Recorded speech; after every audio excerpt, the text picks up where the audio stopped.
সবাইকে নমস্কার জানাই। অনেকেই ফেসবুকে এখন খুব অ্যাক্টিভ থাকেন বা ফেসবুকে অনেকের অ্যাকাউন্ট আছে, আমারও আছে। তো সমস্যা হচ্ছে যে ফেসবুক যাদের অ্যাকাউন্ট আছে তাদের মেন্টাল যে প্রেশার, সেটা বিশ্বাস করুন যারা বড় বড় বিজনেস করে তাদের থেকেও বেশি। যদি মানে বিশ্বাস না হচ্ছে, যারা ফেসবুকে বেশি দেখবেন কাজ করে তাদের সাথে যদি কথা বলেন বুঝতে পারবেন। তার কারণ ফেসবুকে মানে কী হয় বলুন তো, আপনাকে দিনে অন্তত 3-4 ঘন্টা আপনাকে ওখানে দিতে হবে।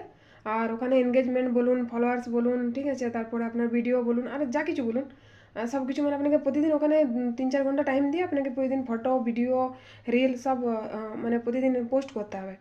আর যদি কোনো কারণে ধরুন বাড়িতে কারো শরীর অসুস্থ বা কোনো কাজে ব্যস্ত আছেন বা কোনো অনুষ্ঠান বাড়ি যদি কেউ ভুলে গেছে, তো তার এনগেজমেন্ট যখন কমে যায় সব রেড সিগন্যাল হয়ে যায়।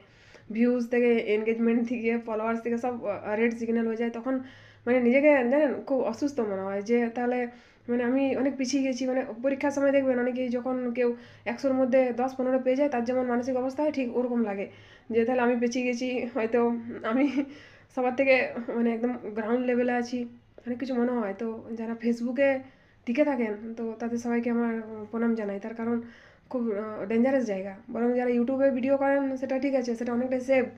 ওখানে খুব সেফ জোন, ওখানে কোনো সমস্যা নেই। ওখানে ভিডিও করলেন, ভিউজ এলে তো ঠিক আছে, যদি না আসে তাও ঠিক আছে, সমস্যা নেই।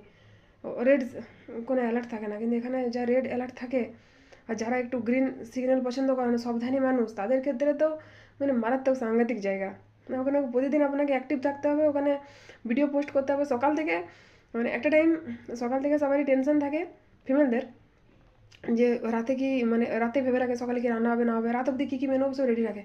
তো এখনও ঠিক সেরকম ওই রকম মেনুর মতন আগের দিয়ে রাতে ভেবে রাখতে হয় যে সকালে কোন ছবিটা পোস্ট হবে, কোন রিলস পোস্ট করব, কোন ভিডিও পোস্ট করব, যেটাতে একটু ভিউজ আসবে। তা আমাদের মতো যারা একটু মূর্খ এই ফেসবুক জগৎটায়, তাদের ক্ষেত্রে একটু ডিফিকাল্ট। কিন্তু যারা একটু পারদর্শী তারা আগে থেকে ভেবে রাখে কী করব না করব সব কিছু।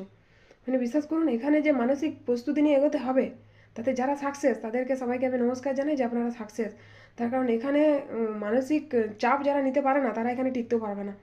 কখন যে কোন জায়গাটা রেড অ্যালার্ট পড়ে যাবে মানে সত্যি খুব সমস্যা। আর যারা ওই সবসময় এখানে এনগেজ থাকেন বা সবসময় যাদের গ্রিন সিগন্যাল আছে, তাদের সত্যিই আমি স্যালুট জানাই যে তারা সবসময় নিজের জায়গাটা ধরে রাখতে পেরেছেন।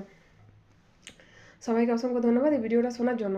এই ভিডিওটা যদি কারো ভালো লাগে, মনে হয় নিজের সাথে কানেক্ট করতে পারছেন, লাইক কমেন্ট করবেন, আর ইচ্ছে হলে চ্যানেলটা সাবস্ক্রাইব করে পাশে থাকবেন। সবাইকে অসংখ্য ধন্যবাদ।